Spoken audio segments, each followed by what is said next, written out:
Ini adalah frame set IMTB paling palu gada yang pernah gue lihat. Sangar, men.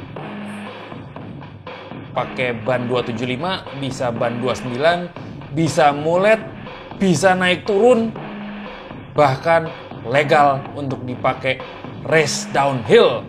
Sampai bingung gue mau ngebahas dari mana. Ini adalah IMTB High Performance dari China. Dari Korea. Enggak juga, dari China. Tapi Korea. Kita bahas yuk. Let's do this. Roll the camera and action.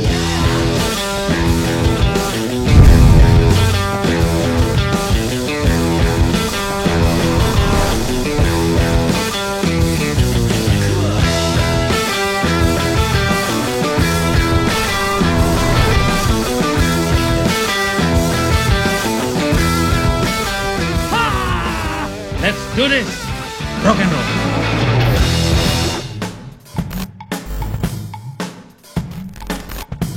What's up, rock and roll? Alhamdulillah kiamat sepeda mulai ditolak di mana-mana, terutama untuk mountain bike. Gua nggak tahu deh di RB sama di Sally dan Gravel kayaknya masih sama-sama aja ya. Tapi kalau di MTB jelas-jelas tertolak. Udah mulai makin banyak kobar, udah mulai makin banyak event, dan sudah mulai ada banyak race downhill. Ini seru nih.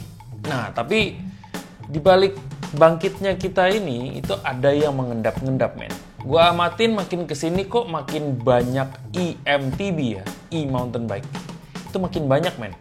Dan kalau lihat news, lihat berita dan perkembangan industri sih memang tampaknya untuk quarter 3 dan 4 dari Juni sampai akhir tahun 2024 ini ada kemungkinan produsen tuh pada bikin IMTB. Jadi IMTB semakin menjamur. Yang artinya persaingan akan sangat tinggi.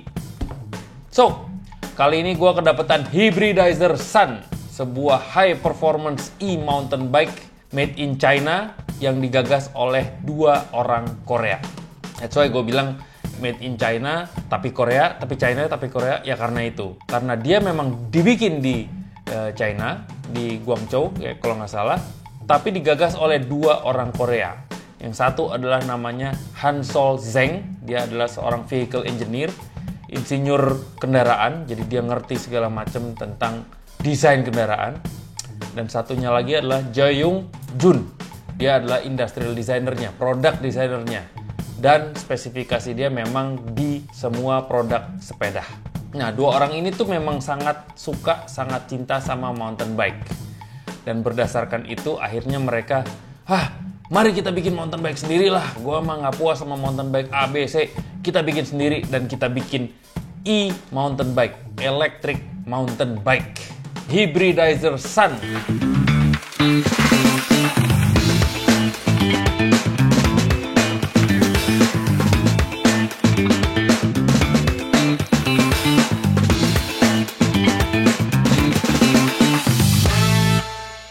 Apa yang spesial dari Hybridizer Sun?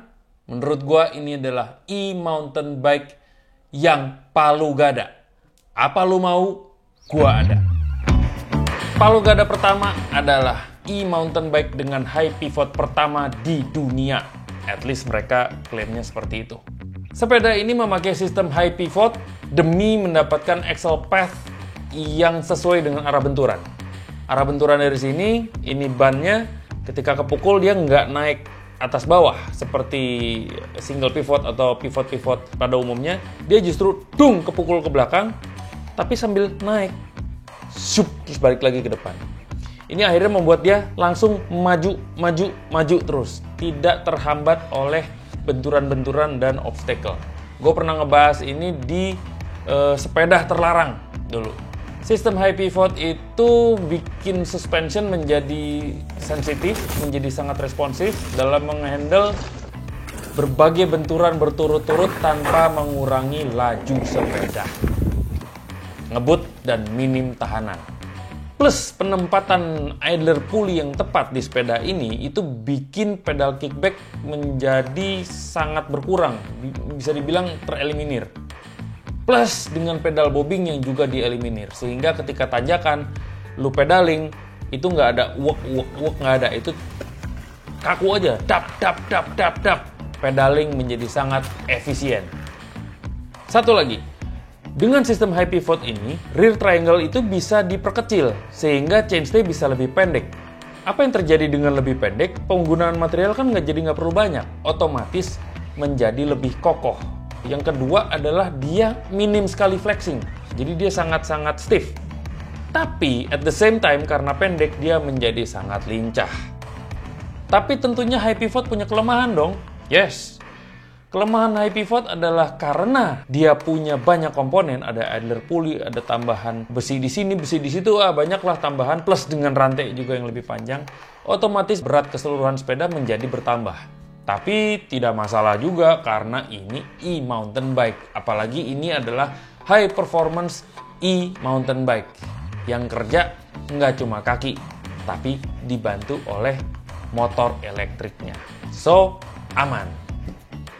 Palu gada yang kedua adalah free your wheel. Bebaskan. Lu mau pakai wheel set ukuran berapa? Bebaskan. Mau pakai wheel set 275? Bisa. Mau pakai wheel set 29? Bisa. Lu mau bikin mulet dengan mudahnya. 29-nya diamin, tinggal belakangnya ganti pakai 275. Dia punya rear wheel module yang interchangeable, yang bisa digonta-ganti, lepas pasang tergantung lu mau mainnya gimana dan di mana. Apakah lu mau main lincah gutak-gitek kucat kecot? Ya lu pakai ban 275 kan? Tinggal ganti rear wheel modulnya ke yang tipe 275. Lu pengen kebut, stabil di makadam nyantai? Ya berarti pakai 29 kan? Tinggal ganti rear wheel modulnya ke yang tipe 29. Lu mau mulet? Ya udah biarin di depan 29, belakang lu ganti pakai rear wheel modul yang 275, ganti wheelset ke 275. So easy karena gue sendiri udah nyobain lepas pasang pas syuting dan sangat-sangat mudah. Praktis cukup pakai satu frame set doang, lu bisa dapetin kombinasi wheelset tergantung kebutuhan dan tergantung selera lu. Mau 275, 29, bebas. That's why gue bilang free your wheel. Bebaskan saja. Palu gada berikutnya adalah lu bisa adjust ketinggian bottom bracket lu. Lu tinggal setting semacam flip chip di area rear shock untuk bisa ngatur ketinggian bottom bracket lu dari tanah. Ada 3 macam ketinggian. Low, medium, dan high. Masing-masing bisa di-adjust untuk lebih tinggi 10 mili atau bisa lebih rendah 10 mili. Kalau misalnya lu mau main di Cihideng atau di track yang flowy, lu kan butuh BB yang lebih mendekat ke tanah sehingga lebih stabil dan lebih bisa ngebut. Ya, lu tinggal setting si flip chipnya ke settingan low sehingga dia lebih mendekat ke tanah. Atau kayak gue kemarin di Sadarehe, itu gue butuh ground clearance yang lebih besar. Gue butuh lebih tinggi sehingga nggak kebaduk-baduk sama batu. Tinggal setel flip chipnya ke settingan high sehingga gue bisa dapat lebih banyak ground clearance. Jadi lebih ngangkangin batu. Atau mungkin lu pengen performa yang balance, yang bisa ngebut, iya, dapat ground clearance juga, ya udah tinggal settingan di settingan medium. Selesai. Dengan flip chip ini lu jadi bisa ngulik gaya riding lu sesuai sama kebutuhan atau kepengenan lu. Gue pengen pengen belajar ngebut atau pengen belajar gutak-gitek di track yang technical, ground clearance gede. Ya udah lu tinggal mainin di flip chip ini. Sepeda yang mendidik, men. Sepeda yang mendidik apa? Sepeda Menteri Pendidikan.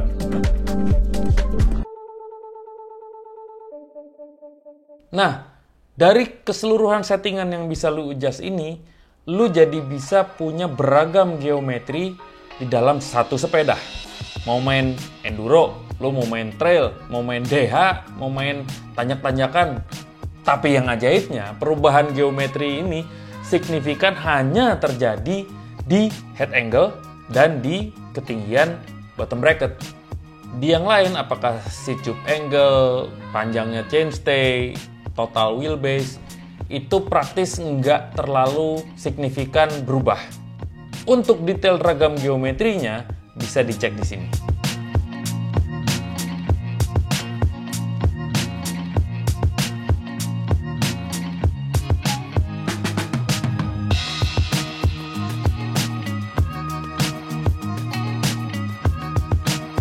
Palu gada berikutnya adalah motor dan baterai. Hybridizer Sun itu pakai motor dari pabrikan Kaisar Listrik Cina bernama Bafang. Tipe Bafang yang dipakai adalah Bafang M510 dengan torsi sebesar 95 Nm, men. Itu Shimano EP801 aja 85 Nm. Ini 95 Nm. Edan, gede pisan itu, torsi itu gede banget. Tapi bobot si mesinnya hanya 2,9 kg. Jadi kecil tapi tenaganya kenceng banget. Lalu untuk baterai, ini goks sih. Hybridizer ngedesain baterainya sendiri dengan kapasitas 720 Wh dengan bobot 3,4 kg saja. Untuk perbandingan, rata-rata baterai itu biasanya di 630 Wh dengan bobot sekitar 3,7 kg atau 725 Wh, mungkin cuma 5 Wh lebih gede, tapi bobotnya di 4, sekian kilo. Jadi ini sweet spot dari kapasitas versus dengan bobot. Sweet spot yang sangat ciamik.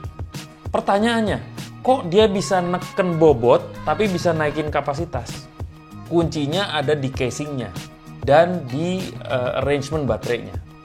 Arrangement baterai di dalam casingnya itu sangat efisien sehingga rapet dan nggak ada ruang yang percuma. Di baterai lain itu casingnya dari aluminium, sementara di hybridizer casingnya adalah pakai carbon fiber. Dengan carbon fiber otomatis dia menjadi tipis dan menjadi enteng.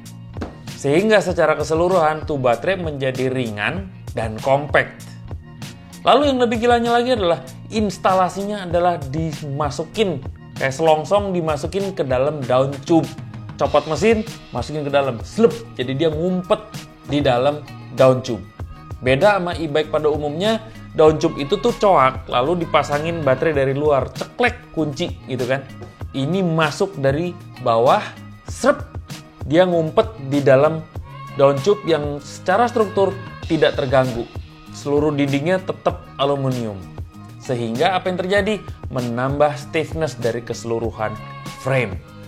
Dan kalau dilihat hasilnya secara desain, ini cerdas. Desain yang ciamik. Biasanya, e-mountain bike yang high performance itu tuh selalu terlihat gendut di bagian daun tube. Itu karena dia harus nempelin baterai di situ kan. Ini tidak terjadi di hybridizer Sun, karena baterainya itu kan masuk di dalam daun tube. Dengan casing yang tipis, dengan arrangement yang sangat efisien, yang ringan dan compact itu. Makanya ini gue bilang cerdas. Karena secara keseluruhan desain, dia menjadi tetap ramping. Dia nggak jadi gendut di bagian itu. Marwah mountain bike yang serba ramping tetap terjaga karena ngakalin desain pada baterai itu. Cerdas. Hybridizer Sun keluar dengan 3 warna dengan konsep two-tone, tone kuning, hijau, dan black, which is yang menurut gua paling sangar. Filosofi shape-nya trapesium dengan sudut-sudut yang nggak terlalu tajam. Ini ngingetin gua sama robot Gundam Robots yang banyak trapesium, sudut-sudutnya yang subtle gitu, wah keren lah. Lalu ditambah dengan lekuk-lekuk detail kecil yang terlihat compact, industrial, modern, dan justru ini yang jadi berkesan garang tapi mewah. Lalu dilengkapin juga sama informasi-informasi pengoperasian, dia harus diputar berapa Newton meter, plus dengan branding-branding kecil-kecil hybridizer di berbagai tempat. Malah dia pakai crank desainnya dia sendiri, khusus hybridizer. Dia juga punya bash guard yang bentuknya buset cakep, garang banget, dan sengaja dibedain warnanya sehingga jadi kelihatan, wah ini pakai bash guard nih, ketahuan gitu. Bisa aja dia pakai warna hitam, tapi no, dia pakai warna yang terang sehingga orang lihatnya, wih apaan nih, besi sendiri, itu kesannya begitu gitu. Cakep. Satu lagi yang menarik, secara desain, secara fungsi, dia berhasil ngumpulin semua komponen suspensi itu deket dengan seat post dan ke arah bawah deket dengan bottom bracket. Semuanya dikumpulin di situ. Sehingga keuntungannya satu adalah center weight dari si sepeda itu jadi ada di tengah sepeda. Yang kedua, dia jadi punya banyak white space atau banyak ranah, banyak ruang kosong. Jadi secara estetika, ruang kosong inilah yang membentuk shape itu bagus atau tidak. Dan yang lebih gilanya lagi, justru ruang kosong ini yang bisa dimanfaatkan sebagai fungsi-fungsi lain. Palu gada berikutnya adalah dia memanfaatkan ruang kosong ini secara fungsional. Ruang buat tempat botol minum itu bisa muat sampai 1,5 liter. Lalu di bagian bawahnya top tube itu ada mounting atau hanger buat terserah lu, mau ban dalam, mau jaket, mau dildo, apapun bebas, silahkan gantung. Nah, ada satu shape yang sempet gue pengen protes awalnya. Ini shape segitiga pada seat post yang solid gitu, nggak, yang lainnya kan punya ruang banyak, ini tiba-tiba solid sendiri. Tapi ternyata saudara-saudara, itu adalah sebuah ruang baru lagi khusus untuk kompartemen lu buat nyimpen apa, energy bar, bike tools, atau apa, duit buat belanja popmi. Another room untuk kompartemen penyimpanan. Jadi nggak ada bentuk yang nggak kepake, semuanya kepake. Oke, selain pemanfaatan ruang, dia juga nyediain 2 tipe charger. Satu adalah yang tipe 3 ampere ultralight dengan bobot cuma 592 gram, setengah kilo. Jadi praktis bisa lu bawa kemana-mana dengan mudah. Satu lagi adalah tipe yang 6 ampere.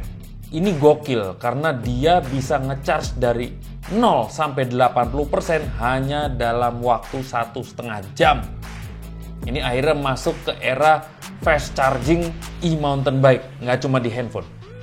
Di mountain bike bisa terjadi. Lu kebayang nggak sih? Jalan panjang, wah dan habis baterai, yaudah kita istirahat, makan dulu deh. Sambil nunggu makan, sambil di charge, dan itu udah ngisi 80%. Itu goks, buat gua gila. Tapi ada satu feature yang buat gua puncak, buat gua goks banget. E-bike itu atau e-mountain bike itu tuh selalu bermasalah ketika dia harus copot mesin.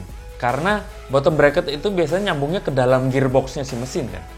Di Hybridizer Sun, dia bisa copot motor, copot baterai, pasang mounting khusus buat bottom bracket, pasang crank lagi, dan dia menjadi sepeda akustik ready for downhill. Supaya orang bisa race downhill pakai sepeda ini aja. Tinggal ganti depan pakai double crown, udah main DH. Goks. Personal opinion. Gue lihat ini adalah e-mountain bike high performance yang palu gada banget deh. Apa lu mau? Gue ada. Lu mau 275? Gue ada. Lu mau 29? Gue ada. Lu mau ready for DH? Gue ada. Lu mau naik turun BB? Gue ada. Lu mau torsi gede? Gue ada. Lu mau kapasitas baterai yang edan-edanan? Gue ada. Bahkan gue denger gosipnya di depan itu nggak cuma 720 watt hour yang dia keluarin, dia mau nambah menjadi 860 watt hour. Main 2 hari nggak habis-habis kali itu. Nah, udah dengan fitur sebanyak itu, kita bicara harga nih. Anjir. Soal harga, dia ngasih angka yang amat sangat ngagetin. Frameset Hybridizer Sun dibanderol di harga 35 jutaan saja. Jangan bilang itu mahal. Untuk e-bike, apalagi high performance e-mountain bike, frameset 35 juta itu jatuhnya murah. Coba tinggal tambahin isian. Total cuma berapa? 55 sampai 60 juta lu dapet high performance e-mountain bike, men. Gila, 95 Newton meter torsinya. 720 watt hour baterainya. Dan udah bisa di-connect ke aplikasi di handphone lu, mau di Android dan maupun di iOS.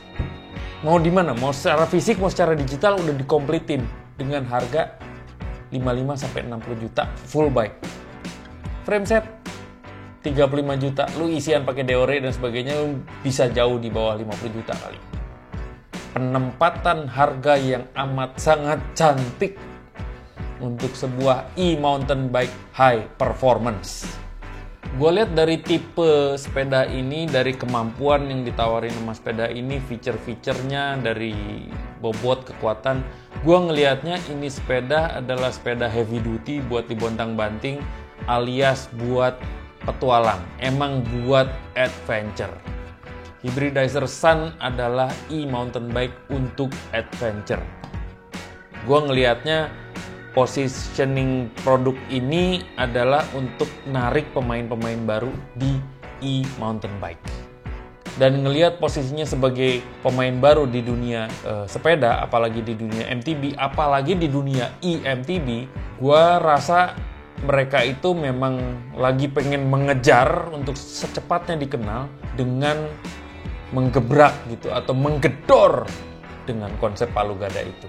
All features, all capabilities, semua kecanggihan, efisiensi baterai, semuanya diobral untuk orang mangap. Wah, makanya gue bilang Hybridizer menggebrak dengan palu gada. Apa lu mau? Gue ada. Pertanyaan berikutnya, apakah Hybridizer Sun sudah ada di Indonesia? Jelas sudah ada, karena gue sedang mereviewnya dan gue sudah test ride itu ke Puncak Langit di dekat Cisadon sana, di arah Pondok Pemburu. Itu sepeda jujur galak. Dan fakta yang nyebelin adalah sudah ada seleb mountain bike yang memiliki Hybridizer Sun. Siapakah dia?